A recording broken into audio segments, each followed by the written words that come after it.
5 on that road, keep it up.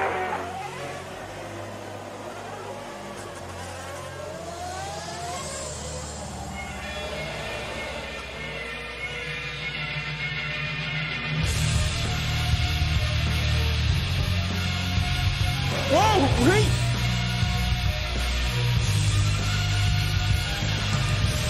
Oh no, big mistake! Edwards got back to us and down to 10. No, now he's cornering.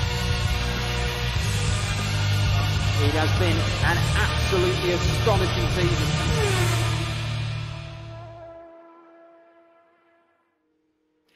Hello there, folks, and welcome back to Formula Sim Racing and the Winter Series 2019 edition. We've taken a week off, and now it's straight back into the second half of this 4-round calendar, where we finish off this short and sweet burst of goodness with two absolutely classic tracks. But before we head to the Red Bull Ring for the final round of the season, we arrive here at round 3, the Circuit de Barcelona, Catalunya, a classic venue by testing whether you're racing here. It demands a lot of the drivers in terms of thinking about overtakes and thinking about their tyres as well. Is sure to prove a challenge, both for them and hopefully for us calling the shots. We hope to see lots of good things. I am James Kirk, and you enjoyed us so much last time that we've decided to reunite the duo once again. It's Corey Dyer joining me, and of course we've got the lovely Cameron Rodger broadcasting. Corey, welcome back to the Winter Series. How are you doing? Doing very good. It's been a busy old week in the world of Rocket League, so being able to sort of have a relax, enjoy some good old racing, it's a nice little Sunday afternoon treat for us, I think. Absolutely. So if this is like your first broadcast that you're watching this year, if you're unsure about the Winter Series, let's bring you up to date with the story so far. And the story so far is that Martin Gosby, who had a bit of a trying and testing 2018 campaign in the World Championship, he's come out the gates this year with flying colours. A win, 2 second places in Baku, one of which, by the way, in the reverse grid race was from 15th. No, I lie. Middle of the pack anyway. It was an incredible drive, and he's been beating out the man who was second in the World Championship last year, actually, Jurnej Simoncic. The point scores as they stand are Gosby on 65 and Simoncic on 46, but there are lots of other players still in the mix. You've got the likes of Yannick Brashok, a brilliant driver that we've seen so far, on 43 points. Last year's and the current reigning champion, of course, of the Winter Series, Michi Hoyer on 37. He's picked up 2 wins, but both of those wins have been in the reverse grid race, of which you get less points, and so that's why he's a little further back. There's also Luca D'Amelio, who's strung together no podium finishes, but his consistent point scoring means that he is still in that fight. It's a fascinating picture as we head into round 3, Corey, and it all begins here in qualifying, of which we have about 14 minutes left of the 20. Yeah, for me, looking at this, Michi Hoyer has been a fantastic one to watch. He doesn't really have the pace that the others do, but his defending has been grade A through and through. The example being that on the sprint races, he is able to hold up first place. He's been doing it rather easily, I'm going to say here. But Martin Gosby, he's the one to watch. He's the one everyone sort of like lives, just purely because his performance has been outstanding so far. Taking the first in the endurance race, then coming second in the sprint for the first GP, and then Baku going 2 for 2. The sprint there being absolutely amazing, coming from something like, I think it was 11th or 12th. Middle of the pack.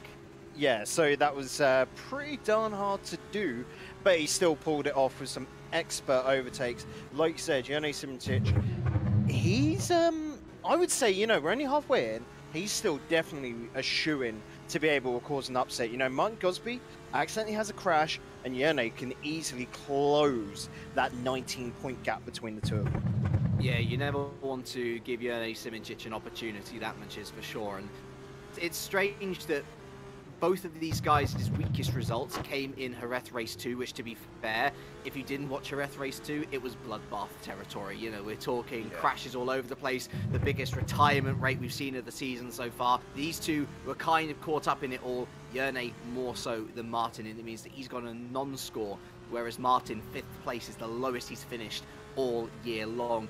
For Simoncic, though, things are looking good in this qualifying session. He's up on top once again. He took pole in Baku, if you recall, and so he's looking to go 2 for 2 in a row as well. He's looking to continue that good momentum, especially after a pretty decent round in Baku. Although that said, Gosby had a more decent round, so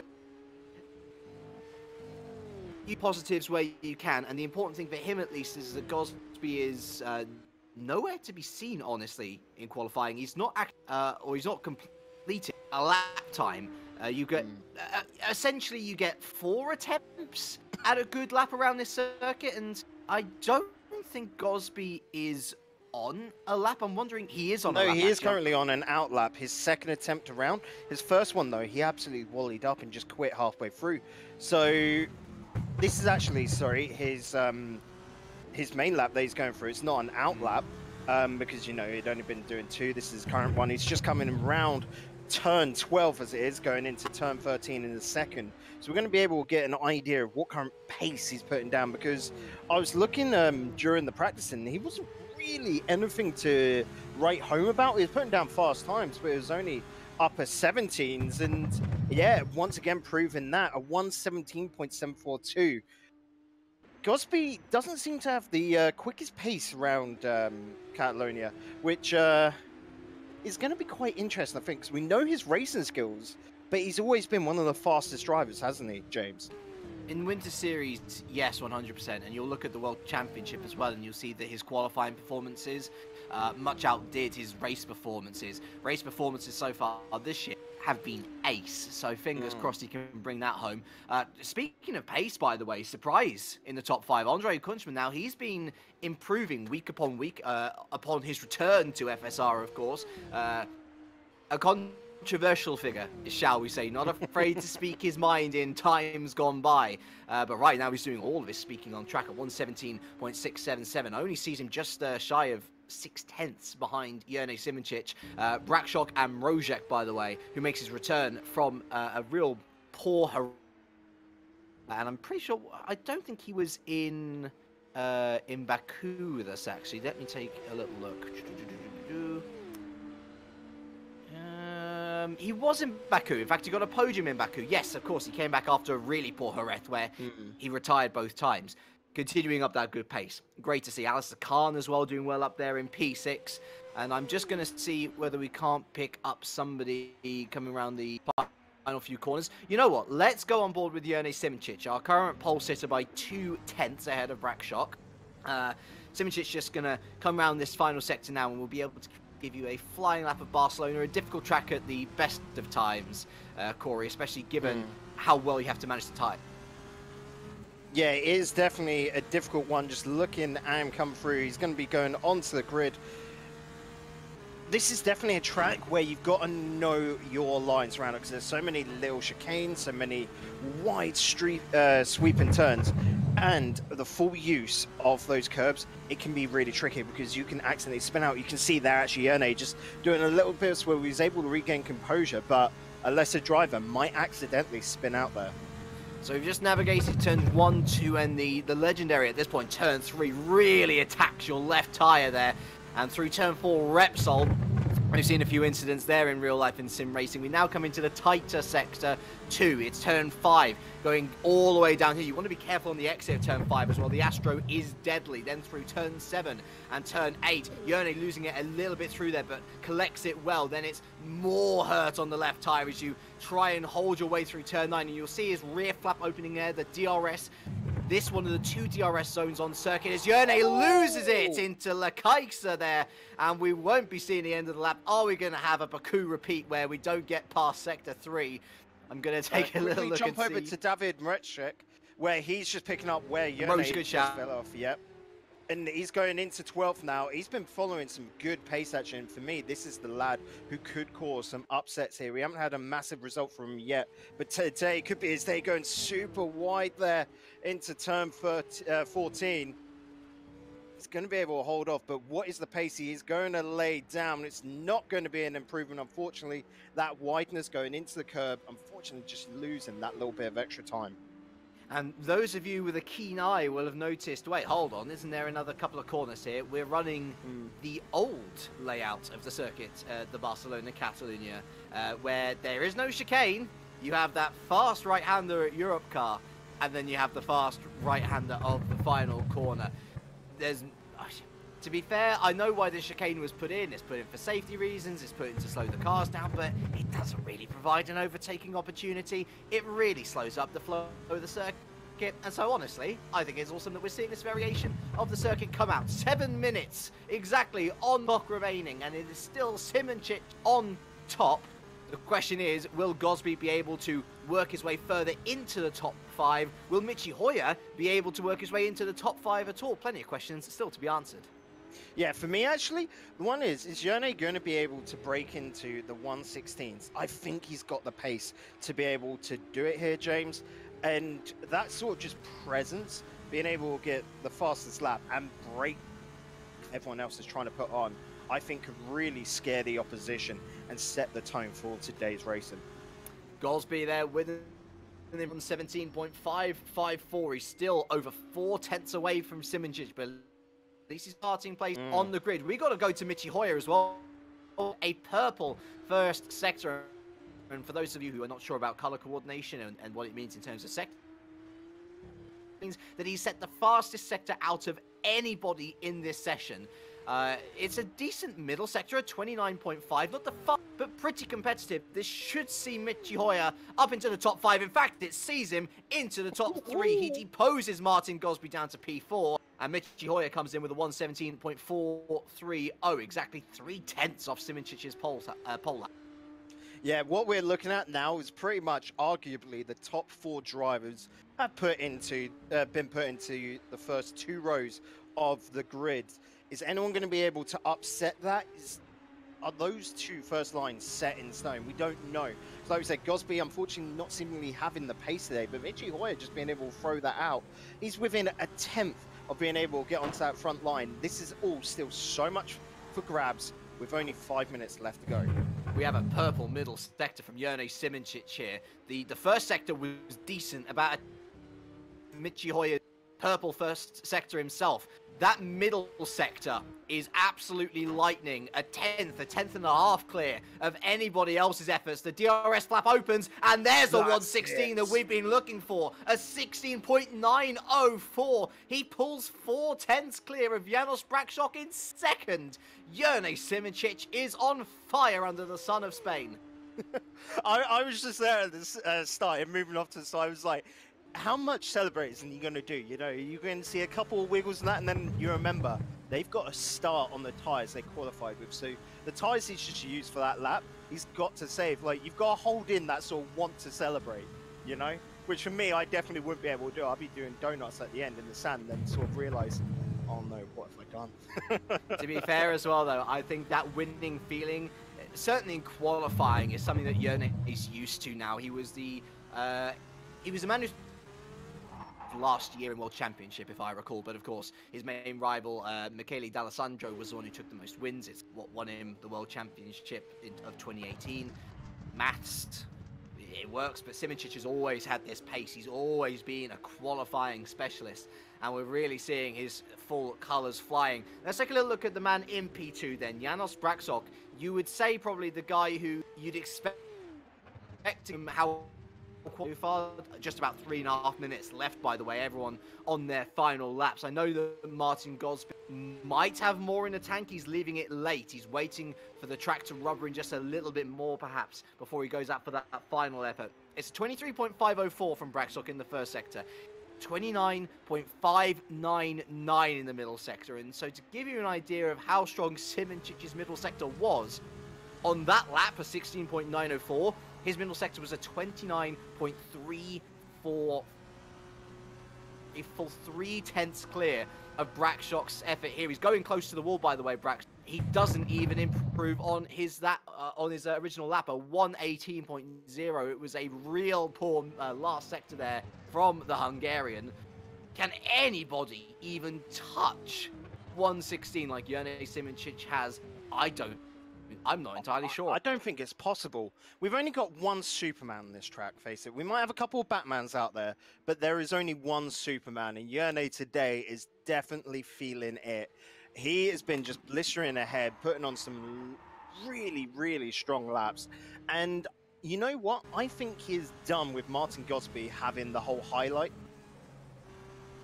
he's got to really put a statement here, and I reckon Barcelona is going to be where he comes back into it, and then that leaves the Red Bull Ring, you know, for the last week, next week, to be an absolute ultra fest of a showdown. So it's probably worth, I would say, going to Martin Gosby at this point. He's just arrived out on track for his final outlap of the session, at least. 6/10 to make up on Simoncic. From my experience, honestly, it's just about damage limitation here. He's proven that he can match Simoncic in race trim, at least over Baku and Jerez. I know that Barcelona is a bit more of a taxing track in terms of the tyres, of how on the ball you have to be with so many fast and flowing corners. But yeah, surely now it's all about at least getting into the top 3 front row, then I'd say that's a job well done. Well, for me here as well, you got to think, like, if you come first, you're on the outside line going into the first turn. So I think for that first turn, getting the actual inside line, you can really cut in. So Brashko here is probably thinking, I'm okay being second, I'm happy here, I'm not too fast. The guys behind, if you're Michi Hoyer in third, I'd probably be a little bit scared because you're boxed in on the outside, aren't you, James? So there's a lot coming up, and the first turn really is what makes the whole race, I think, especially here in Barcelona, because you've got to keep that speed and carry it through turn 3 and then into the massive turn 3, sorry, from turn 2. Oh, but what? We've had a little upset. Hello. What? Well, welcome to the top 5. Nice to see you here. Mark Hutchinson there with a 1:17.545. That is a beautiful effort. And just trying to look at and Gosby's first sector coming through now, a 23.634. It's competitive, and it's actually better than Hutchinson, but 446, he's purple sectored the first part of this track again, a 29.455 from Gosby. That's a real good middle sector. It's, again, not touching Simoncic, but if he's able to hold this 10th off Simoncic every sector that he's got going now. Oh, it's a little bit of a slip there at the last corner, and he's abandoned the lap. He couldn't hold it. He was on course for second place, but he's thrown it away at the last. Look to Michi Hoyer now at 29.470. That's a pretty good sector as well. He was just under a 10th ahead of Simoncic in the first sector. He's over a 10th behind Simoncic in the sector. It could be a front row start here for Michi Hoyer, the reigning Winter Series champion, I remind you. Is he going to be able to find something? No, he's lost it at the end as well. He goes into the wall hard, and he doesn't even make the front row. Michi Hoyer crashes out of qualifying spectacularly, and for Jerne Simoncic, Eddie's been on his brow have evaporated rather instantly. Simoncic takes his second pole position of the season. It's his second in a row. And Janos Brakšok will be joining him on the front row. A brilliant effort from the Hungarian, but 4/10 away from the Slovenian's pole effort. It's going to be Michi Hoyer and Mark Hutchinson. A brilliant effort from the Irishman there on row number 2. And Martin Gosby, our championship leader, he's going to have to start from P5. Yeah, Gosby's got to be angry at that. 9 thousandths behind. That is how close it was there. He's got a lot more work to do. The rest of the field are really putting it to him today. They are done with his antics, done with him being able to own the whole track, and now they're taking it back. Oh, James, I told you last time we casted 2 weeks back that Barcelona and the Red Bull Ring were my 2 favorite tracks. Barcelona definitely holds a very special place in my heart. And these drivers today, they're only making it better for me. And hopefully it'll be better for you, the audience, as well. Coming up, of course, we've got 2 races for your pleasure. We have our feature race of half an hour, followed by our sprint race of 15 minutes, which features the legendary random generated number of 10 to 15 reverse grid. Get yourself a cup of tea, get yourself a drink, make yourself some lunch or some early dinner. I care not. Just make sure that you are back here in time after this break to watch race 1. We'll be back in about 5 to 10 minutes. We'll see you then.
Sizable not round, keep it up.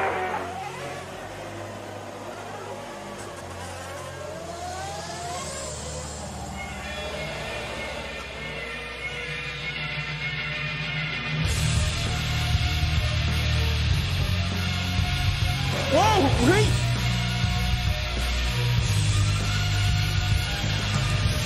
Oh no, big mistake! Edwards got back to us and down to 99 Harry Coleman. It has been an absolutely astonishing season.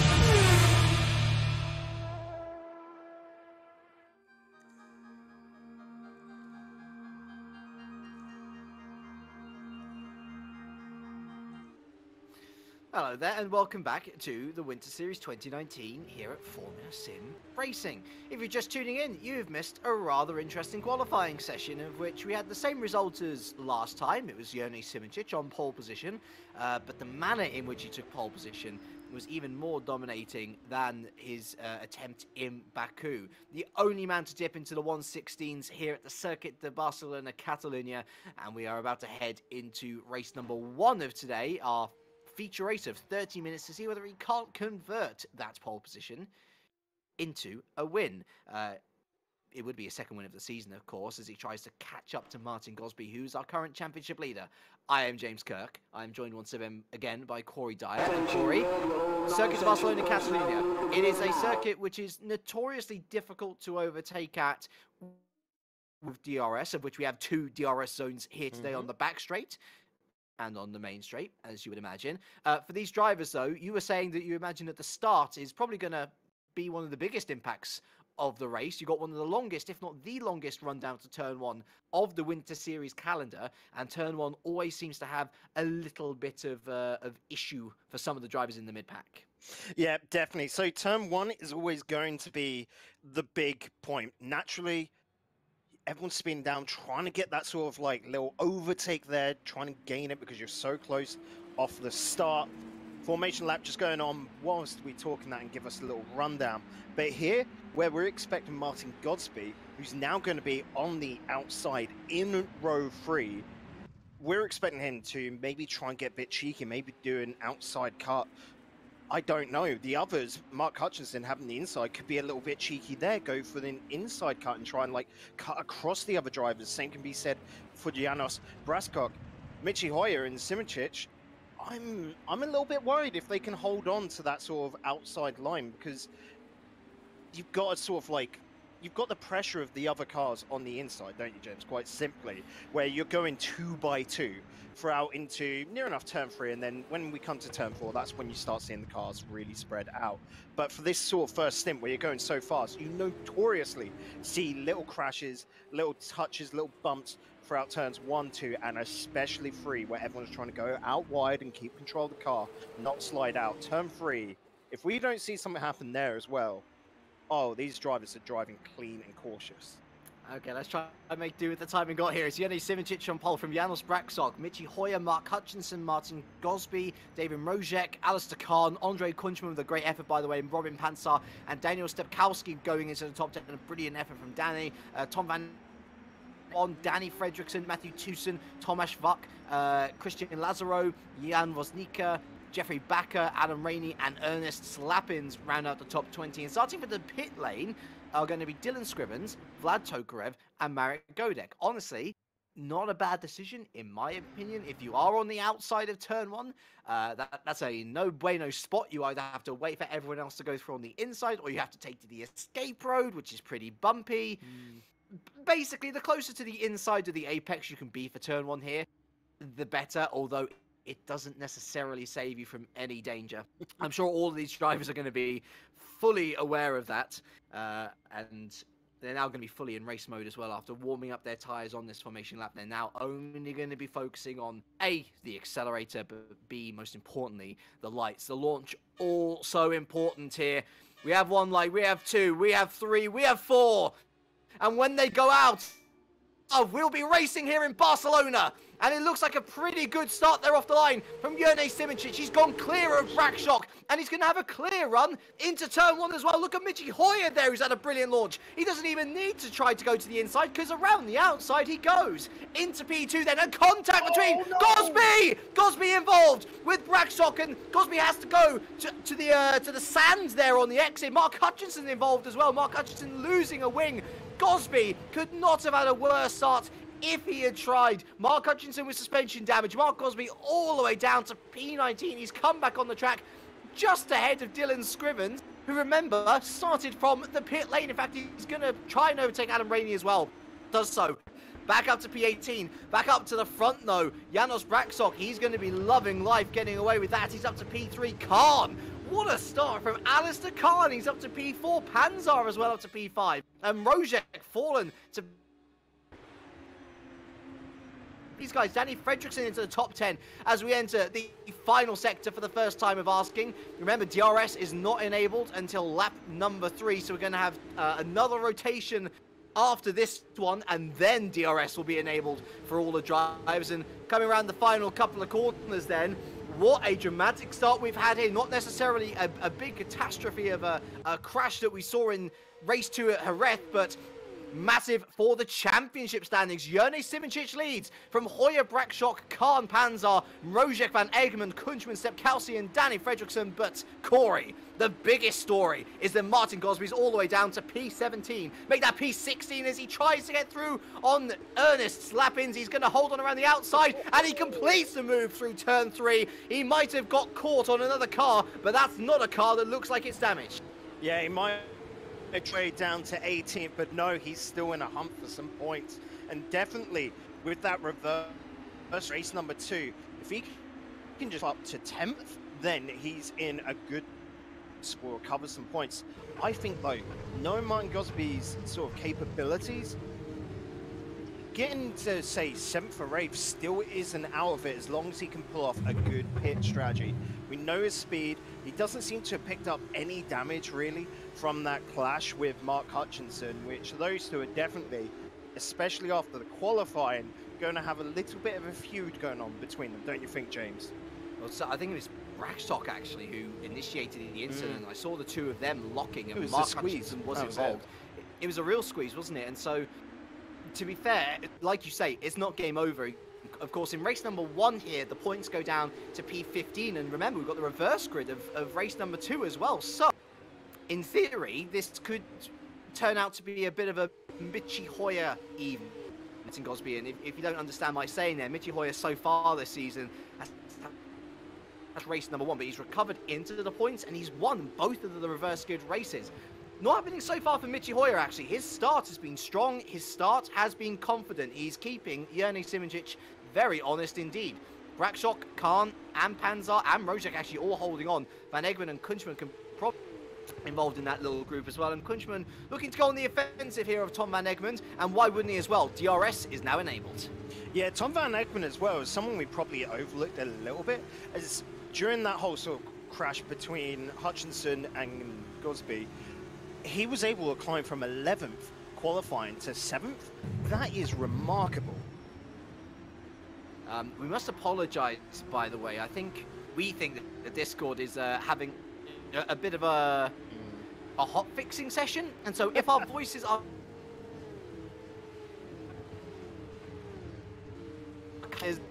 too low, we'll try our best. We'll get the actions to speak for itself. And going onto the home straight now, I wonder whether Kunchman might be forced to look on the defensive side of his game, as Daniel Stepkowski, who's made his way up to P9, opens the DRS behind him, has a little look to the inside, better of it. He's going to stay behind for now. So the front three are feeling very much nice and comfortable split out. Michi Hoyer, I reckon it's just going to be driving a nice sort of check his tyres, you know, just don't put on too much stress to them. Just keep onto that slipstream of Jernej in front and just wait until the pit stop, James. I'm looking at that. That's got to be their strategy. Same with Brashcott behind. As the Khan's been putting on a very impressive performance there behind. And Robin Panzer, David Metric and Tom Van Egmond, Krujman behind, they're just sort of trying to feel out, not be too adventurous with their overtakes, and just wait until they're close enough using that DRS and then make the overtake then. Like you said earlier, Barcelona is quite a hard one to overtake on, so don't make any big risks. Wait for that pit stop strategy. Martin Gosby is back up into the points. He's back up into P15, and so he's already made his way back up into some sort of a recovery position. It's now he's a looking question for another move as well. He really is. It's probably worth staying on board with him as he lines up Christian Lazaro here in P14. It's now all about how much can he limit the damage, and certainly with a lot of cars ahead of him, you would say that the damage limitation is probably going to get better and better by the lap. Martin Gosby eases past Christian Lazaro up into P14. Through turn 1, he is unopposed, and next on his list will be Jan Woznica and Thomas Vach. Those two are actually in a battle of their own further up the road, so that might aid him as he looks to try and latch onto the back. In fact, he's already on the back of Woznica, so maybe looking to line up a move in the next lap or so. I think we're already seeing that move. Going a little bit in, and you can see Jan Woznica just trying to take as wide a turn into that and then maintain his speed. But you said earlier, Gosby easing on pass. He makes this look so easy. He has been on form throughout the whole Winter Series, which is only good, you know, in preparation for the start of the 2019 season for us. So back straight then, and DRS will be open. Woznica goes on the defensive. Gosby forced to the outside, and there's contact between the two. The wheels lock, and Gosby's going to take advantage. I'm not entirely sure that's a legal move. I'm feeling that Gosby's been a little bit naughty there. Of course, if the stewards feel differently, then, or if they agree with me, they are the ones who will take decisions, because of course we always, here at FSR, we've got a wonderful group of people who look at all these incidents. They are the stewards that give up so much of their time to make sure that justice is enforced. It could be just one of those small little moves. There could have been lockups that we didn't see, at least from first viewing. Corey. I'm going to look at that and just basically be there going, I'm glad it's just a touching in the tyres. There should be near enough no damage from that. And at the same time, I can't believe it's, you know, him just thinking he could squeeze behind, because it was the tyres. If he was trying to make a really close little inside move, you know, the little switcheroo over, then in that case, we'd seen him lose his front wing. This, to me, just looks like Martin Gosby a little bit too anxious, a little bit too courageous with his maneuvers, and he's wanting to climb those spaces. He needs to calm down a little bit, because he cannot get away with so many moves like that. We've already seen him be part of one relatively big accident. He got off lightly there, but another one, and the stewards probably will give him a little bit of a talking to. I guess short-term mindset is probably what you need to be in after the sort of 8 minutes that you've had as Martin Gosby. he's into 13th. He's catching up to 12th and 11th. And in fact, it's probably worth keeping on board with 12th and 11th here. We might see a move between Boris Bond and Daniel Fredriksson, or we could go back up to P4 because Robin Panzar's into P4 and Mrozek and Alistair Khan have just come into contact with each other. Mrozek remains, or goes up into P5, sorry, Khan down to P6. And I'm going to take a little look back at that because that seemed to all kick off in the space of one corner. So let's see, Panzar makes his way past Khan and Mrozek tries to follow on through a 2-for-1 deal and Mrozek just gets caught on Khan. No! Back to the live action. Martin Gosby slipping out. He goes into the batch of Tommy Wack and just front wing to the rear of the car, slides himself out. He's not going to lose any spaces.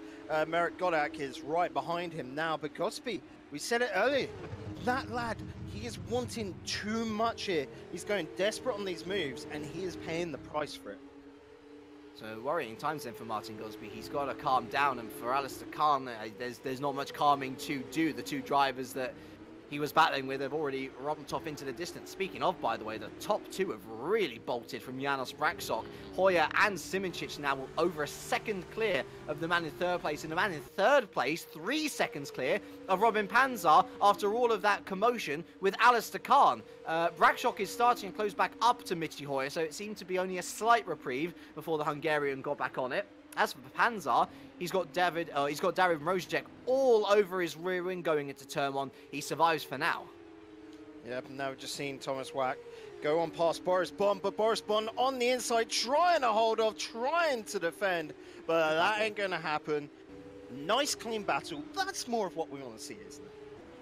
So 10 minutes in, and we've only had one retirement, I'm pleased to report, and it was Mark Hutchinson who hit the wall hard at turn number 2 after getting involved with Janos Braksok and Martin Gosby. At the beginning, it was very much one who came off very well, one who got off poorly but survived, and unfortunately in Mark Hutchinson's case, a race-ending incident. 22 runners and riders left. It's our lowest turnout of the season, but it means that there are more opportunities technically for people to get points if we see similar retirement rates to those before.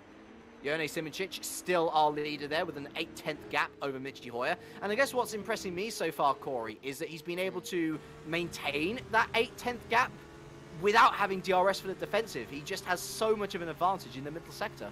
And the interesting thing here is that Braskop behind Mitchy Hoyer as well isn't being able to close the gap. We're starting to see Mitchy Hoyer and Braskop sort of like go, you know, they chop and change between being 1 second of each other to about half a second. But Simricic just being so far ahead, not really having a worry about it anymore. And now that he's over a second in the lead, the lads behind aren't getting DRS off of him. That means Simcic now can just be a little bit more relaxed. He'll be able to hold on, probably try and work his way out to a 2-second lead because we know he's got the pace, and then just sort of reserve his tyres and make sure that he gets the whole way through. Just looking there as well, now he's about, blimey, that move from Braskos over Mitchy Hoyer. I'm gobsmacked at that. I'm gobsmacked that we've already had pitters. Wow. Tom Van Egmond, Boris Bond and Andre Kunchman have all come into the pits and bolted on a set of soft tyres. You can tell the difference between the super softs and the softs by their colour. It's red on the super softs, which are faster over a shorter amount of time, as opposed to the soft tyres, which last longer but don't necessarily give you the pace advantage. It is a bold move, especially from the likes of Van Egmond and Kunchman, who are solidly in and around the top 10 battle. We'll see whether it pays off over the next 20 minutes or so. Yeah, looking at the pit times there as well, you're looking at about a 24-second pit stop. Braskok, he's got Mitchy Hoyer just sniffing his rear, not going to be able to get close enough to that. But yeah, 24-second pit stop. Maybe they're thinking they can just put a little bit of time out and then try and jump ahead. It's a bold move, like you said. We'll just have to see if the early pits are going to get any reward here. Bold move from Danny Fredriksson around the outside of turn 1 as well. That was ballsy. It really was, and he relied a lot on Daniel Stepkowski to quite literally step on the brake so that he didn't go into the back of Fredriksson. The two come out unscathed. More pitters, Jan Vosnika, Jeffrey Bakker and Ernest Slapins, all in the pits, although someone's had a spin. Jan Vosnika is facing the pit wall, and in fact he's lost his front wing as well, almost getting in the way of Ernest Lapins, who has to go to the inside lane. Jan Vosnika awful for him. He's now got to do a full rotation. He's got suspension damage as well. Surely it's just worth retiring. Yeah. I mean, no front wing as well for Jan Woznica. I'm looking at this and here, James, and going like, you're going to be at the back of the pack, looking at Adam Rainey behind, who seems to be going quite slow, but will be able to get ahead. If you DNF out the first race, you're still able to qualify for the second, aren't you? You've just got to start from the pits, right? Yes. I was going to say, we have to turn our attention to Mrozek and Hoyer, who are in the pits. Hoyer came into the pits from P5. So we're hearing that he spun at turn 10 of his own volition, I'm presuming. So another mistake from Michi Hoyer in race number 1. At least this time it wasn't as devastating as his previous incidents. Mrozek comes back out in P8, Hoyer back out in P9. That's going to be good information for now the current top 3 of Simoncic, Brakshock and Panzar. They'll know that screen not to pit, I think, as well. Actually, Fredriksson, Vok and Tucson, and Scrivens, they all need to pit. So the top 7, basically. Which is going to be an interesting one, because we're starting to see that Simoncic is about 24 point... Sorry, no, Scrivens is still there. So he's 28.8 seconds ahead currently right now of the rest of the gap. So he should be able to get out of the pit lane and still be ahead by about 4 seconds here, James. The question is, when does he pit? Because he performs the overcut in race 1 at Baku beautifully well. We thought he doesn't have a chance. He's wasting his tyres too much. But in actual fact, he'd saved his tyres enough to be able to pull off the strategy. Brakshock blinks. He comes into the pits from P2. Now, this should be safely ahead of Mrozek. It's a question of where does he feed back into the traffic. Fredriksson, Vok, they both come in. Tucson goes round again, though. Scrivens comes in. So it's all about Tucson. Where does Mrozek come out? Sorry, not Mrozek. Where does Brakshock come out in comparison to Tucson? Tucson coming down the home straight now. It's going to be close. He's going to be ahead. Awful re-entry for Brakshock. He comes out immediately behind Tucson. That's going to be a whole load of dirty air that he really didn't need. Then again, is he going to be able to, because remember, he's on these softer tyres, so he's got to get them warmed up. He should also be able to pull off the DRS on the back straight. We'll have to see how it works out. You can see Rodger behind really being able to close that gap. But as long as Brakshock is ahead and able to defend against Rodger, I think he should be safe here. You say that though, it's harder to warm up the tyres in dirty air, Corey. It's unfortunately a fact of racing which carries over to rFactor 2, one of the most, if not... speed over Tucson though, because Tucson's of course using those worn tyres now. He's going to be able to get the DRS. He's keeping really behind, trying to slipstream and go for the overtake, and done there you go. Beautifully. But Rodger behind, being able to do the same maneuver, a bit of deja vu there. Oh my word, you got to look at Van Egmond. Sorry, you got to look at Van Egmond. He has rolled his car at turn 7. I heard a big crash. I'm not sure how it initiated. Yone Simoncic into the pits as well, by the way. Let's have a little look. Van Egmond just... Oh, wow! Godek just completely missed his braking zone. Flew into the side of him. It was like a wrestling maneuver more than a racing maneuver.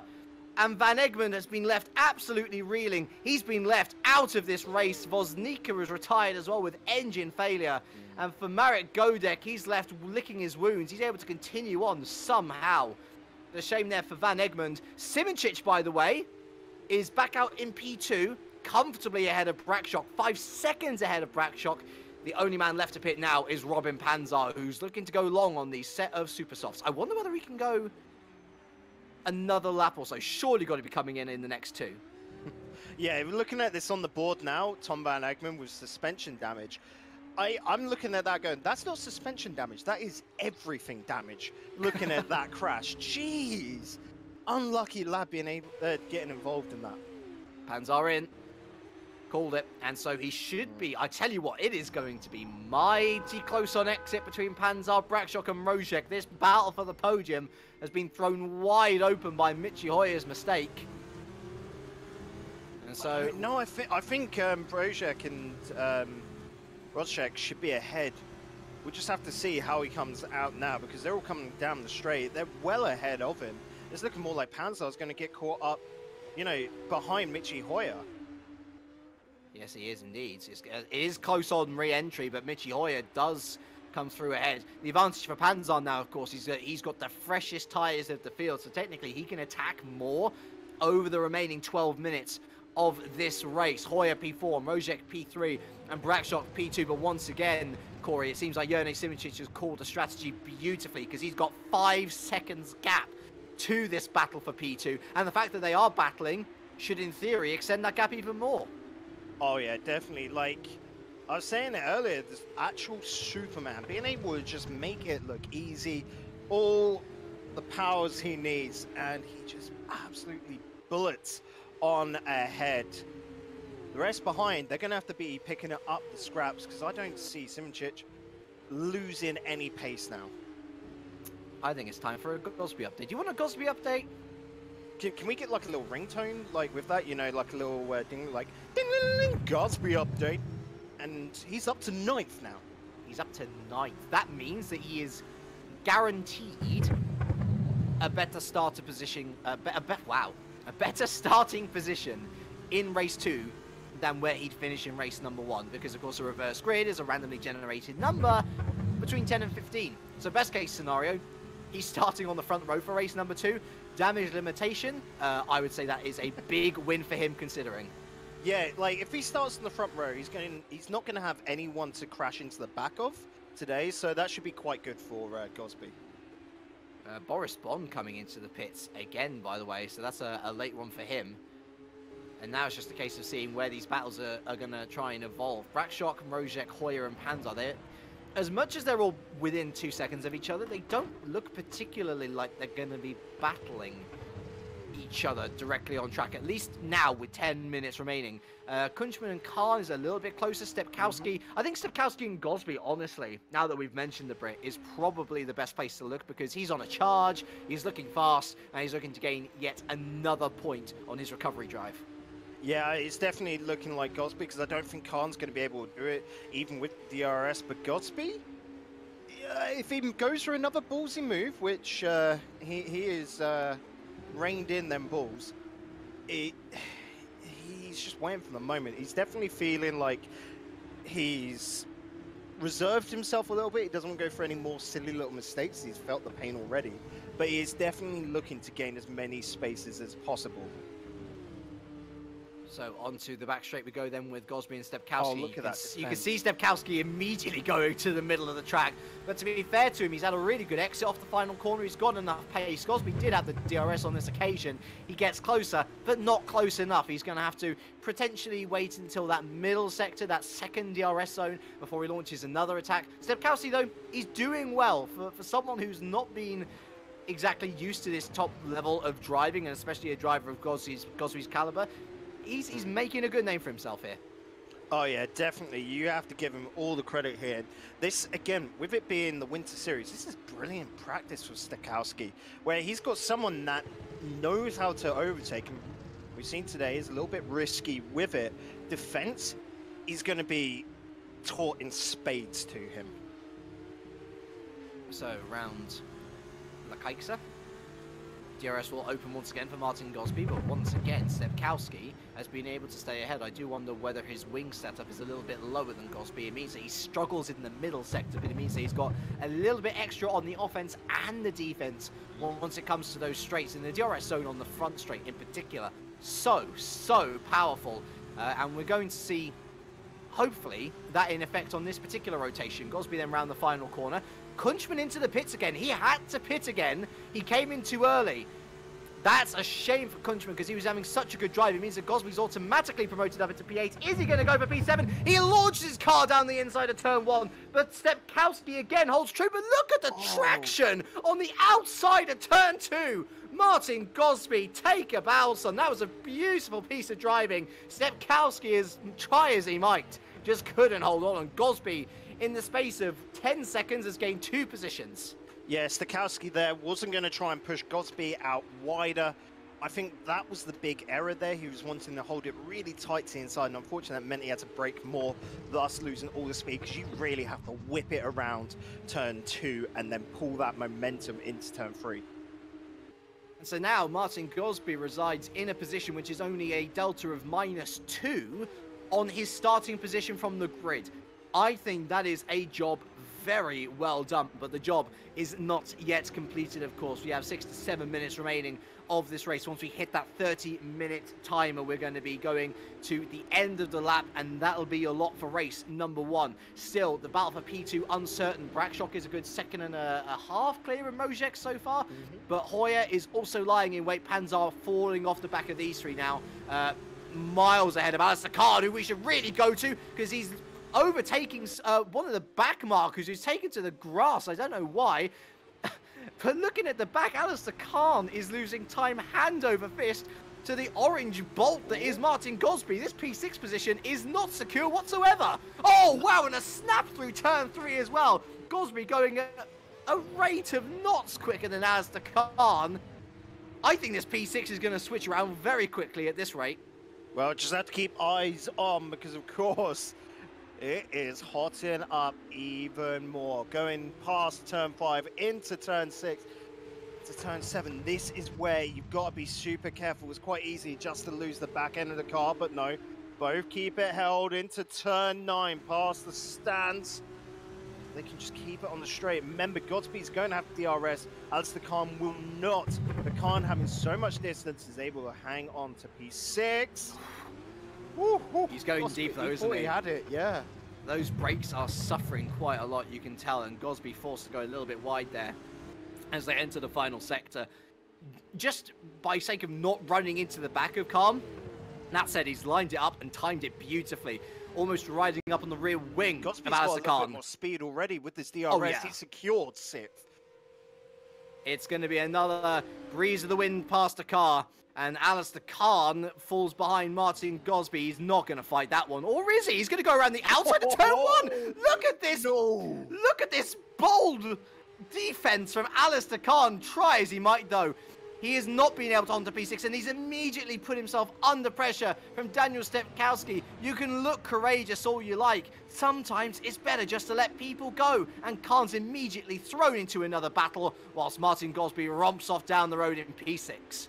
Yeah, that little tap from Alistair Khan onto the side of Martin Gosby lost him a couple miles per hour, lost him a little bit of speed. So, yeah, he's had to fall back, and now he's got to defend once again.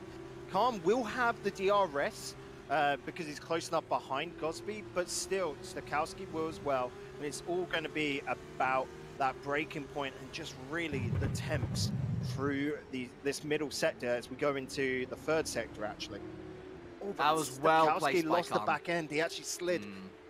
Khan's been lucky there.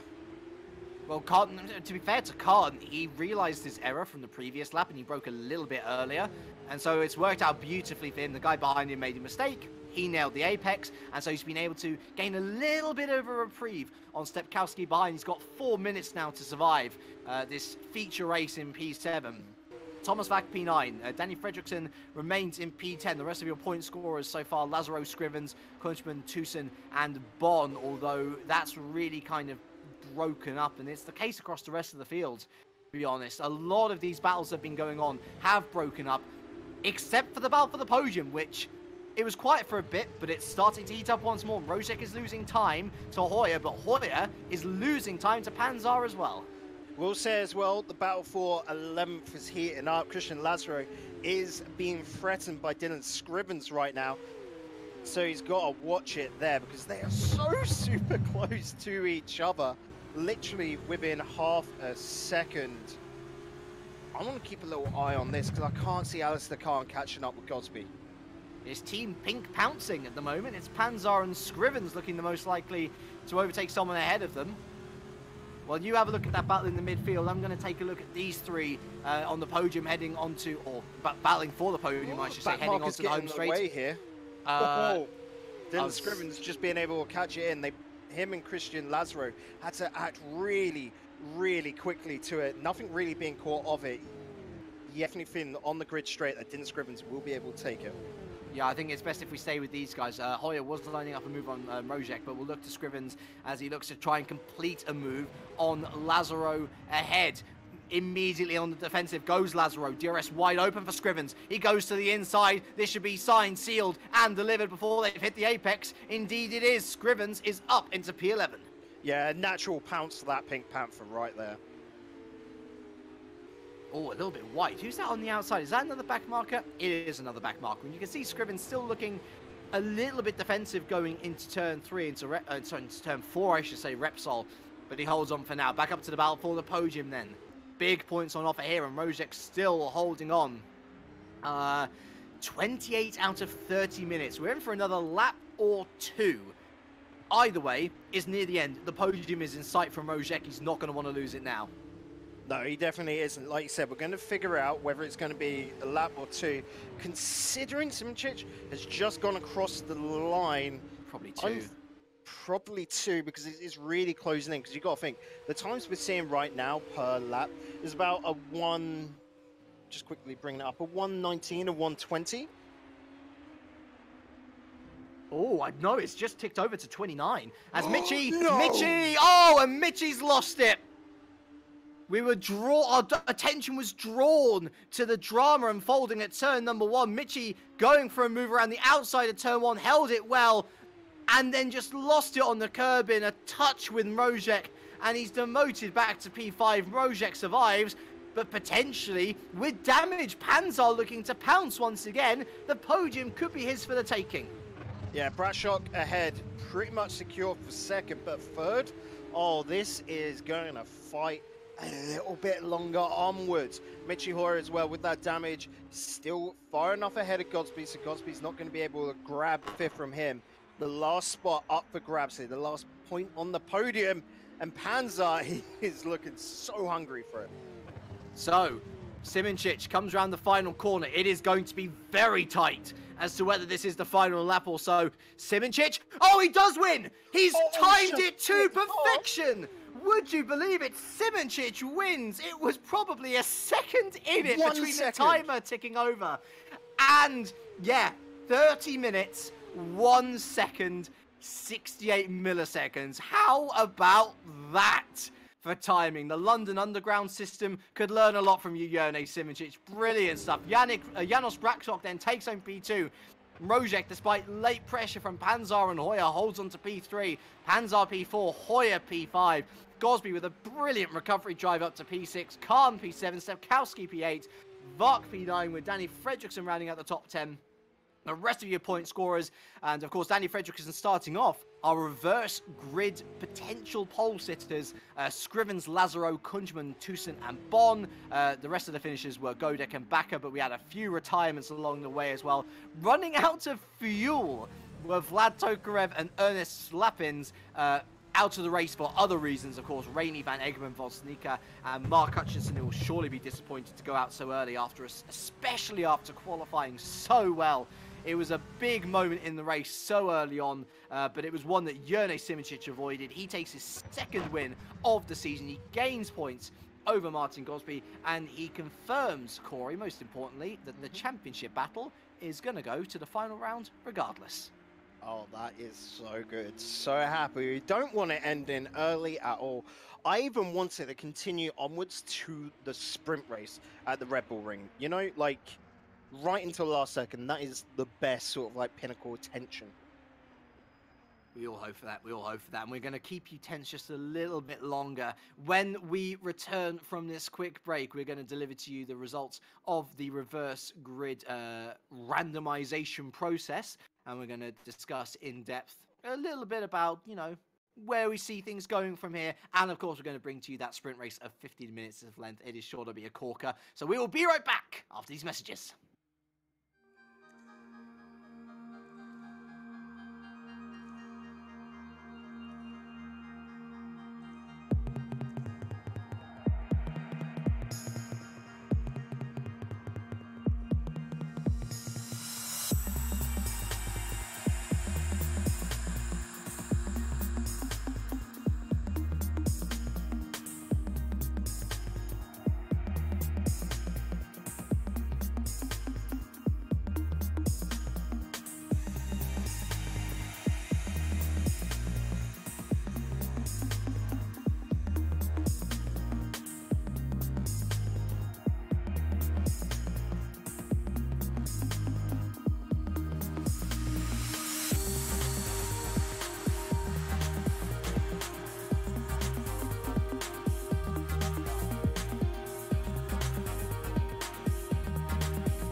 welcome back, folks, to the 2019 Formula SimRacing Winter Series. What a first race we have just witnessed. Yoni Simicic the winner, and now we move into the reverse grid. I'm James Kirk, I'm joined by Corey Dyer, and we're glad to be joined now by Cameron Rodger, as is becoming tradition. Of course, we have our reverse grid race, our sprint race in race number 2, and I believe you have information for the audience, Mr. Rodgers, about who is going to be on pole position for race number 2. Yes, so as normal, a random number generated between 10 and 15 to spice it up a little bit. And today, the number is number 14, which means Matthew Tucson will be starting from pole position, followed by Andrei Kunchman. And the main contenders we're looking at, Yoni Simicic, he's P14, Michi Hoyer, he's P10, and Martin Gosby is in P9, so still quite a lot of work to do for them. It's a big number, and I'm looking Can I at butt this. in just for a second and say I'm getting some real lottery vibes when you announce the number there. You're like, and today's number is 14. It is a big lottery. It's a massive lottery. The difference between 10th and 15th. Like, I'm just looking at Boris Bond there and feeling a bit sorry for him because he's now just completely cut out. He doesn't have the pace with the lads in front of him, so I feel quite sorry for the lad. But Matthew Tucson, on the opposite hand, has just been given a massive helping to get some points, you know? I'm looking at this grid, as you do. It's generally good for commentators, casters alike to know what they're talking about before going into a broadcast, right? I am looking at the list of podiums, I'm looking at the list of wins. The driver who is starting the highest, who's taken a podium or win previously this season, is Martin Gosby. The front 4 rows all contain drivers who have not had a podium or a win. And I know that Martin Gosby had a brilliant recovery drive. Of course, he's got the likes of Hoyer, Panzar, Rodger, and all of that lot with him as well. But I really think that we're in with a good shout of potentially getting a new race winner here today. We've only had 3 this season, Gosby, Hoyer, and Simicic, so I realise it's not exactly, in theory, difficult to get a new winner, but it really is, because those 3 have been in top form. I don't know, the romantic in me loves to see a new winner, especially in these circumstances. For me here, James, I'm looking at this going, Stokowski and Khan did both give Gosby a little bit of trouble towards the end of the endurance race. If Gosby, within the first 2 laps, can somehow get past the 2 of them, I reckon he could, with his pace, take it today. If he can't, in the first 2 laps, we're going to have a new race winner. That's my sort of like prediction there, buddy. Well, of course, the big question as well is what tyres do you go on? Because we saw so many people pitting before the 15-minute mark and then going on to softs. The Kunchman, who starts on the front row, had to pit twice over the course of that race. So I think the only person who got past the 15-minute mark on the super softs was Robin Panzar. So just for safety's sake, we might see the soft tyre across the board. It'd be fascinating if anybody goes for anything different, though. It's not as clear-cut as we've seen in the first 2 rounds of the season. Yeah, we were talking about that as well before. Like, for us, like, it's a risk versus reward sort of situation. Like, we're there going, if Gosby really puts his mind to it, his best bet to sort of like win it all, like come out first, would be to use that super soft, get a massive lead, and then nurse those tyres all the way to the end. But then does he go with the softs and then just full out attack with them? The same can be said for the lads in front. If you're Matthew Tucson, do you want the soft tyre to be able to get the most speed throughout the first couple of laps, and then you nurse it as well, hoping that you're a couple of seconds ahead, and so you should be able to withstand the attacks from the DSR behind and all of that. But really, anyone I see on the super softs, not on the yellow wall tyres, I'm surprised. And definitely throughout the formation lap here, I'm going to be having a little look at them and pointing out who is going for the risk. Yeah, we might have to let the server settle down for just a little bit before we get a good indication. Are those mediums which I see? This is why we need to let the server settle down, because I'm pretty sure soft tyres are the way to go. Let's go through the grid whilst it's all sorting itself out. So it's Matthew Tucson on pole, from Andrei Kunchman, Christian Lazaro, Dylan Scrivens, Danny Fredrickson, Tomasz Vach, Daniel Stepkowski, Alistair Khan, Martin Gosby, and Mitchie Hoyer rounding out the top 10. So that 5th row of the grid, they're the danger pair. But there's a lot of good drivers in the middle, like Scrivens, Fredrickson, Kunchman has shown good pace if he can keep the tyres to the end. It's going to be interesting seeing how that progresses. The rest of the field is as follows. Robin Panzar, Darren Rojek, Janos Braksok, Jerne Simoncic, Boris Bon, Marek Godek, Jeffrey Bakker, Vlad Tokarev, Ernest Slappins, Adam Rainey, Ton van Egmond, Jan Bosnica, and of course Mark Hutchinson starting at the back of the grid. So nobody starting from the pit lane like race number 1. Probably good. It's only a 15-minute race. There's not much time to get your business done. Can we just have a breaking news? There is a alarming amount of super softs out there. The only ones who are not on super softs that I can see are Khan and Bakker. Yep. That's it's risky. I think Khan has definitely gone with the smarter move, and I'm excited to see what he can do here. But what's on earth is everyone thinking? Like, we just saw that last race. You just experienced it as drivers. I saw it in chat even that Alistair Khan put down that at the end of that first race, he was on 3% on his front left tyre. I know he uses up a lot of his tyres, but even getting down to the last 15% is a scary amount of grip left. So could we see potentially a 1 pit stop race? Are these drivers going to be forced to pit if they're all using the super soft? It is going to be a tyre conservation race, with the exception of Khan and Bakker. I mean, listen, if I was a punter, I'd be putting my money on Khan at this moment. I think he's stuck to his guns and he's made the correct decision. We'll wait and see whether it proves to be true. Of course, all the drivers are now lined up on the grid and we await the lights above for race number 2 of 2 here in Barcelona. Seems like someone's just a little bit out of place on the grid because they're holding there for a long time. Here they come now. 1, 2, 3, and 4. When the gantry blacks out once again, we're racing for the second time, for the final time in Barcelona. And Tucson has done well to pull across immediately to the inside. And he's got Lazaro and Kunchman battling behind, so unopposed into turn 1 is Tucson, although Kunchman and Lazaro touching through turn 1.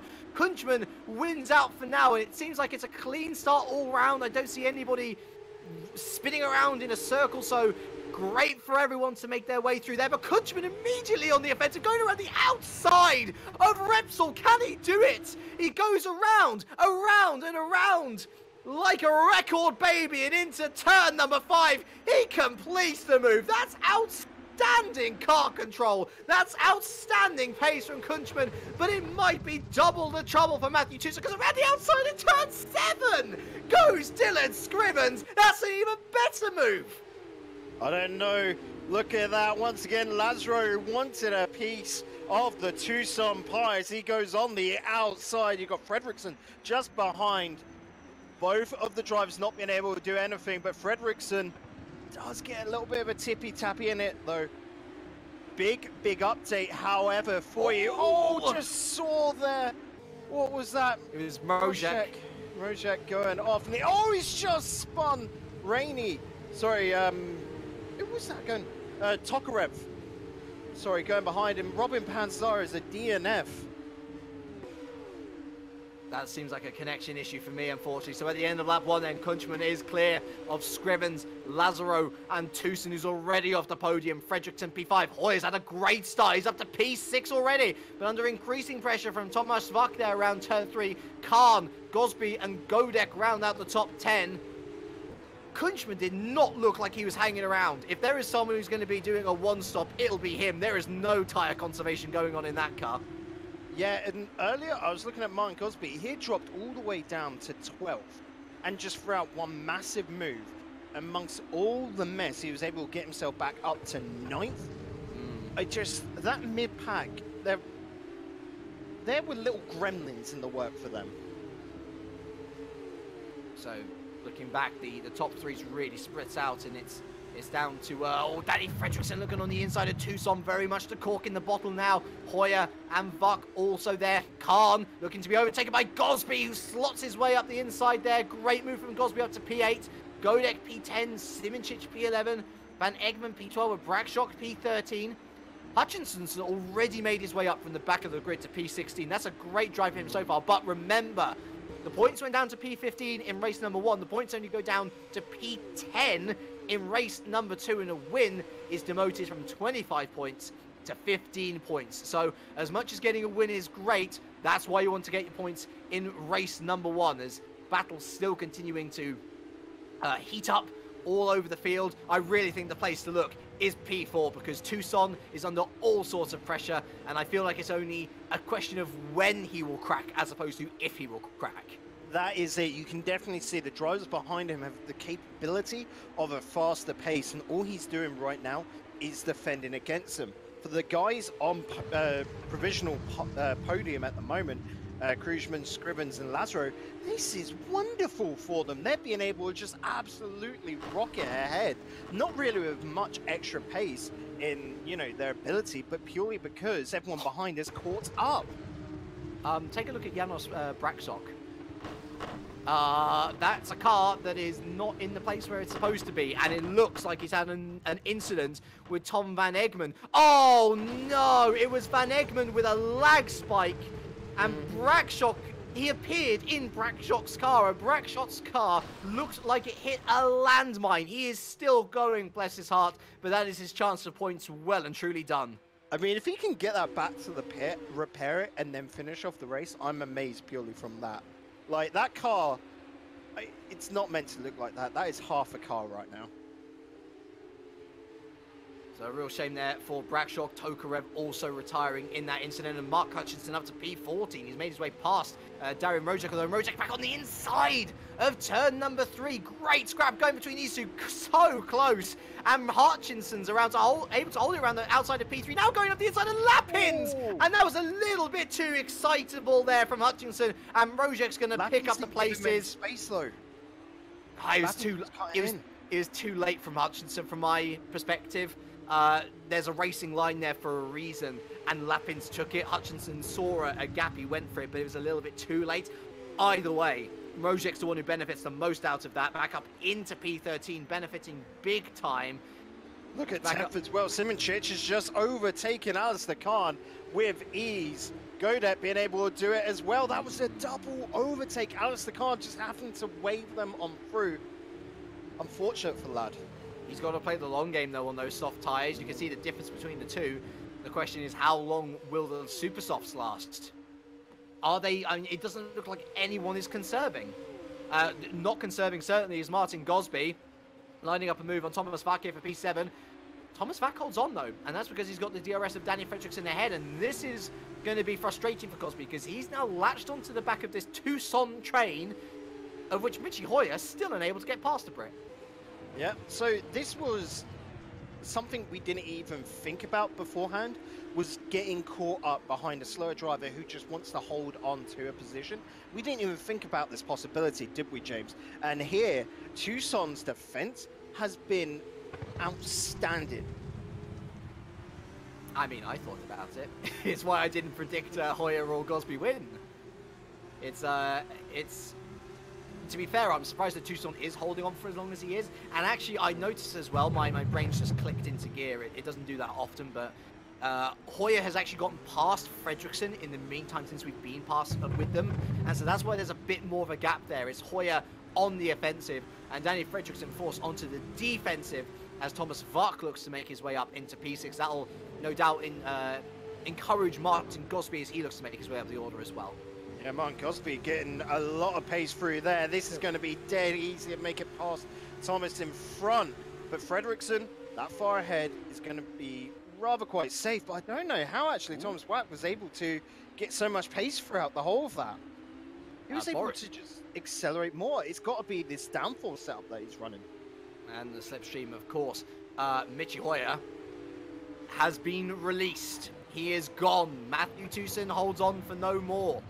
We're halfway through this race. 7 seconds away from the lead. Can Mitchie Hoyer pick up a third consecutive race 2 win. It's a tall order.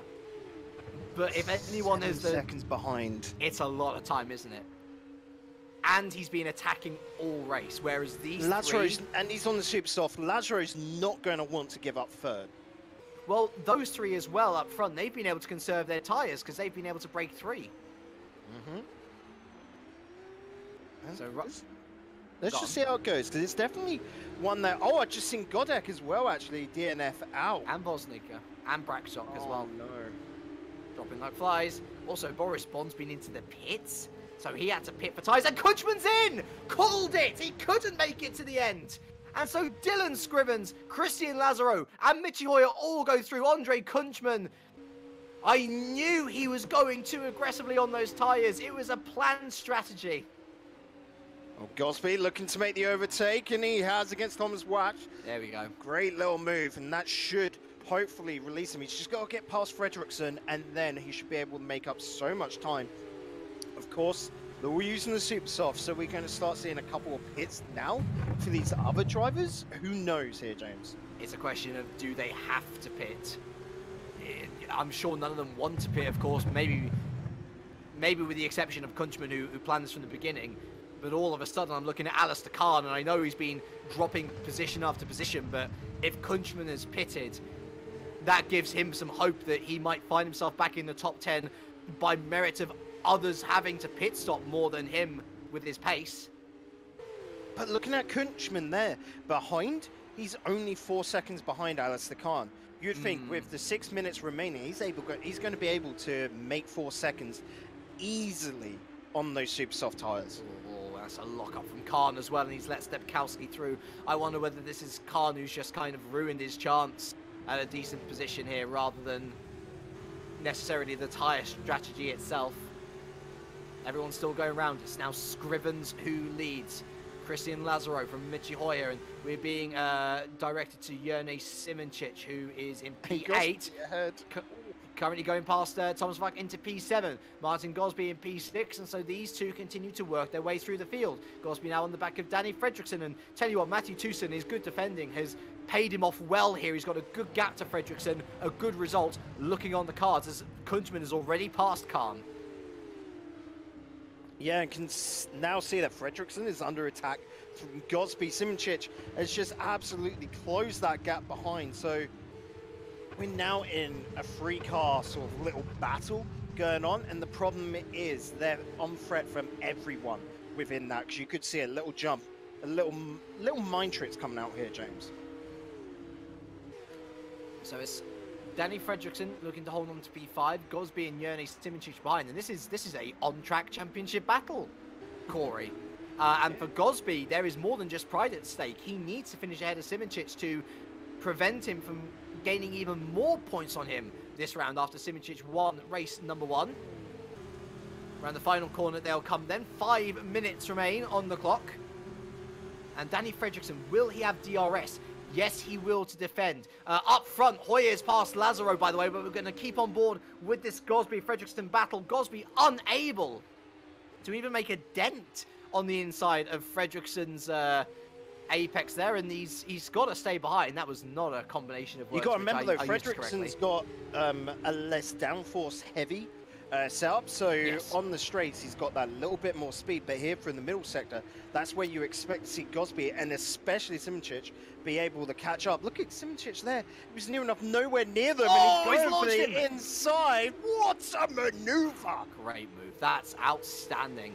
Gosby's going to try and hold on around the outside, but he knows that it's game, set, and match on this one. He also knows that he's got 4 more minutes to try and find a rebuttal. Speaking of 4 more minutes, by the way, we said, can Michi Hoyer in 8 minutes find 7 seconds on the leader? Well, halfway down, Corey, and he's halfway there. Yeah, he's got 3.5 seconds to go.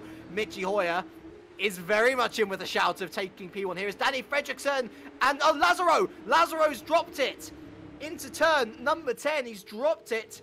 And it means that Fredrickson's up to P4, Tucson's back onto the podium, and Simoncic is in P5. Gosby caught out there.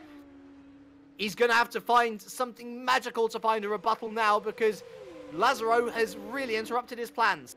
The double overtake maneuver, Simoncic and Gosby. Simoncic makes it past Fredriksson, and Gosby unable to get past Lazaro. He's going on the inside. What's a cut-in? But he's got that outside line. He should be able to hold on to it with the higher pace, and he will make it finally. Took a little bit longer than what he wanted, but both the lads that are gunning to gain spaces have done it. I usually dislike Spain. This is brilliant. Simoncic has just done Tucson. He's into the... No. He's onto the podium. He's onto the podium. What a great... This is an outstanding day for Simoncic. He won race 1. He's onto the podium in race 2. And Michi Hoyer is now in his sights. Dylan Scrivens up there in P1 is going to be rubbing his hands together. He's got a great gap. And he's now got 2 great drivers who are going to be scrapping over for P2 behind him. The win is closer than it's ever been. What happened to Hoyer? He must have gone for a little spin or something, because now he's got Simoncic half a second behind him. You're right, he's lost 5 seconds. He must have dropped it somewhere, which is probably down to the tyres. He's been using them too aggressively. Jurnej Simoncic has been biding his time in the midfield, and now at this late part, he's going to strike. Hoyer has no DRS available. Simoncic, this has been a searing lap from the Slovenian, and he breezes past Michi Hoyer into P2. Fredriksson being able to get on past Tucson and Gosby. No! No, he has as well. A little bit of touching going on, a bumping off the tyres. They've made it through, but they do not have second place like Simoncic does. They're slipping around as if it was an ice rink, and Gosby did so well to avoid the potential carnage that could have ensued there. Fredriksson as well, lucky to get away with it. Tucson so late on the brakes, and now starting to drop positions again. Lazaro all over the back of him like an angry swarm of wasps, looking to sting away and take those points. Thomas Vark as well, not too far behind in P8. David Rodger actually has done well to recover, and look who's behind him. Andre Kunchman, he's made a one-stop, not exactly work, but at least he's recovered into the points positions. 9th on the cards for him. Yeah, that's getting pretty close there. Up front though, Gosby still not being able to beat Fredriksson at all. Fredriksson has his number, will look to hold on to 4th and try and keep as many points as possible. Tucson being able to fight off Lazaro as well, keeping half a second ahead. Coming down to it, there's only going to be one more lap left in this as it's looking, as Dylan Scrivens goes over and sort of solidifies. This is now the last lap here at Barcelona. So Gosby on Fredriksson, the timer hits 0. And Gosby again looks to the inside. Fredriksson has got just 2 lower downforce setup. This is going to frustrate the Brit. He's had a decent day at the office, but and a little slide there. He's got to be careful. Doesn't want to throw away more points than he needs to. Tucson 6th, Lazaro 7th. Ark, Mrozek and Kunchman all still battling away for those final points. And look who's in 11th. It's Mark Hutchinson, although he looks to have dropped it in turn 2. A real shame their points could have been on the cards, but they've just slipped out of his grasp. Dylan Scrivens with a 5.6 second gap. Surely these tyres across the board are going to be screaming in agony for every driver. You can see that Michi Hoyer is falling back so much that he's within half a second of Fredriksson ahead. So Fredriksson here and Gosby will both have the DRS. That's bad for Gosby because it should mean that Fredriksson will be able to hold on to 4th. Don't think he's got the pace though to be able to get it past Michi Hoyer. Oh, they're going snail's pace around these corners, but coming around the final couple of corners is a rather hot pink car. It's a rather hot commodity as a win, and Dylan Scrivens is going to take it. From starting inside the top 7, he has converted into a win. He survived the torture of the tyres. Scrivens, the winner in Barcelona race number 2, but Jurnej Simoncic, surely driver of the day. P1 in race 1, P2 in race 2. He pulls back a whole of points on championship leader Martin Gosby. Is Michi Hoyer P3, with Danny Fredriksson holding on to P4 from the aforementioned Gosby. Tucson P6 from pole, Lazaro P7, Thomas Vark P8 and David Mrozek P9. Andre Kunchman with a one-stop taking the final point of the day. The rest of the finishers were Hutchinson, Stepkowski, Khan, Lappins and Bon. And there were a long list of retirements, unfortunately. Bakker, Rainey, Godek, Voznica, Brakshok, Van Egmond, Tokarov, and Panzar, your retirements. For Dylan Scrivens, he's going to be delighted with that. But for Simoncic, a delighting day for him going into the Red Bull Ring. He has done everything that he can to make sure that the title fight is as close as it gets. Oh yeah, he has closed down so many points. Coming into today, we thought that 19-point gap that Gosby had over him would just be able to withstand. And even today, if Gosby was driving well, he would be able to win it all today. But no, Simčić wasn't having anything of that. And boy, howdy, has he put in a performance. A first in the endurance and a second in the sprint, being able to climb from 14th position to second is remarkable. It's been a brilliant day overall, hasn't it? Just fantastic racing from everyone in the field. Thoroughly entertaining day, and hopefully we're going to have a couple of interviews as well to finish off this broadcast. The Red Bull Ring as well, I feel, one of the best places to end it at. It's the simplest track on the calendar, but every time you go there, it doesn't matter whether it's real life or sim racing, it always provides exciting entertainment. The simplicity lends itself to lots of overtaking. Yeah, I'm just quickly putting a little post in the YouTube chat. If anyone's got any questions they want to be asking these drivers, we're going to have Mitchy Hoyer, it looks, first up. He's in the waiting room currently. So any questions that you want to ask him, quickly post in there, and me and James will ask. All right, I think let's bring in Mitchy, shall we? Mitchy, hi. A much more consistent day at the office for you. No win, but surely you're going to be a lot happier with the performance overall.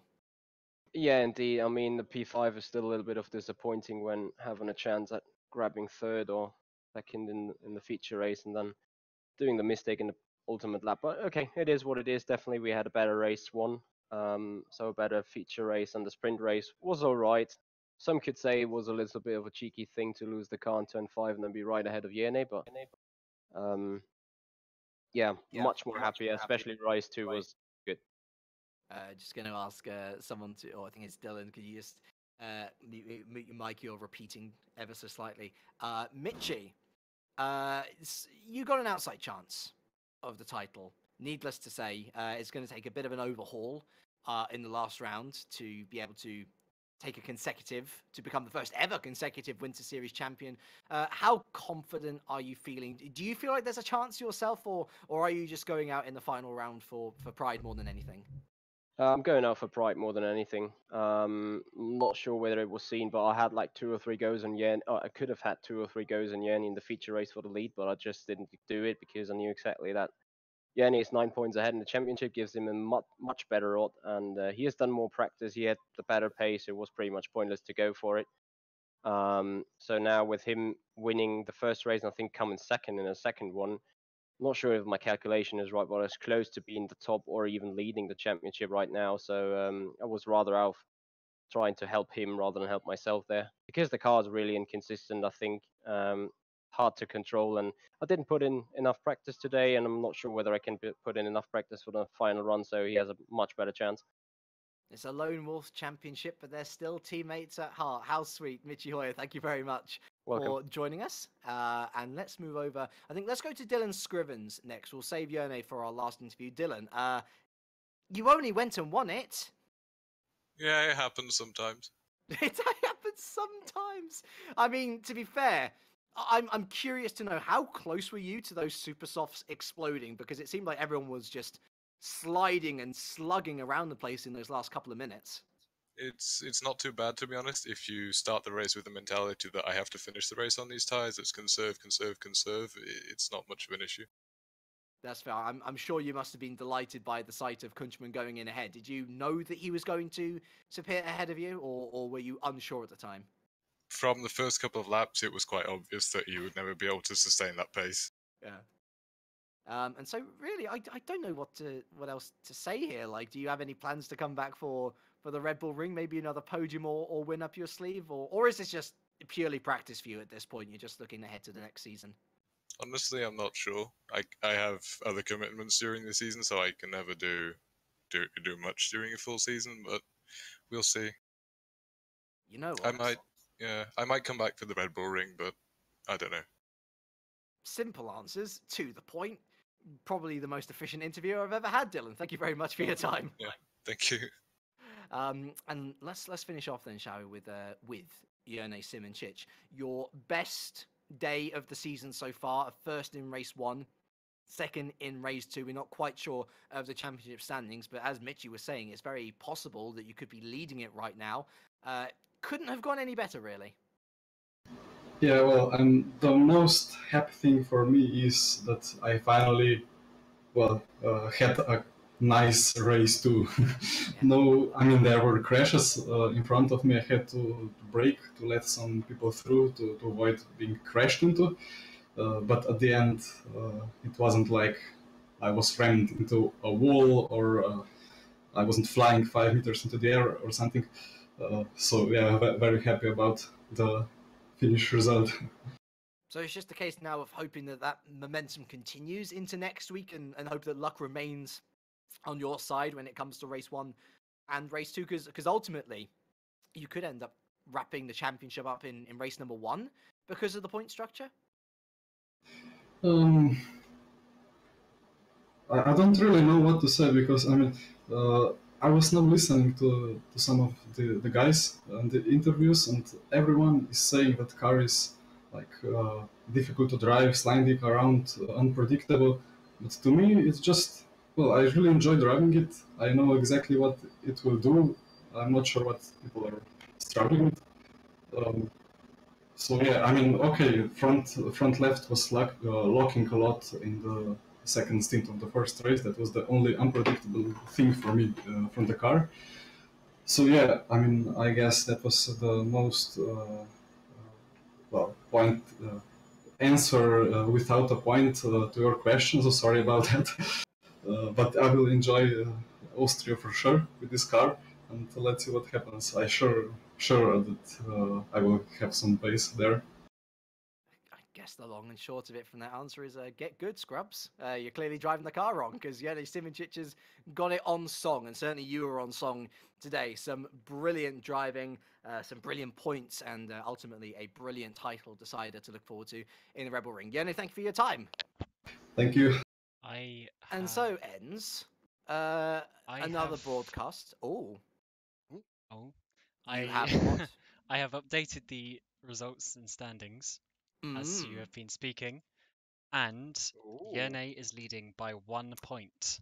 Oh, that's perfect. There you go. Into the last race of the season. So it's literally a straight fight between Martin Gosby and Simoncic. Braxok is 20 points behind, and so is Mitch Hoy. He's 22 points behind. So it's close for those two, but it really is down to Simoncic and Gosby. Which bodes the question, Corey. Mm-hmm. Why wouldn't you tune into next week? An emergency happens, some sort of family emergency, and you literally cannot tune in, or you go blind and you physically can't see anything, but you can still listen. So you've got to tune in next week because the cider is going to be oh so spicy, isn't it, James? This turned morbid all of a sudden. It did, really. Real quick, let's just say, happy thoughts. You should let's all tune in, regardless of what's happening. Listen, if there's an important part in or an important moment in your life, listen, you deal with that first, right? But if you're free next Sunday, you want to be there for the final round of the 2019 Winter Series. It's Martin Gosby versus Jone Simoncic for the championship. The pendulum has swungeth. Will it swingeth back at the final death? It's going to be a brilliant broadcast, I'm sure of it, and I hope to see you all there. But from everyone here, a big thank you to Kaz, by the way, our wonderful race director for today, to Cameron Rodger, who is the man behind the camera bringing you the beautiful pictures, to Corey Dyer, who paints beautiful pictures with his words, and from myself, James Kirk, it is a very warm goodbye.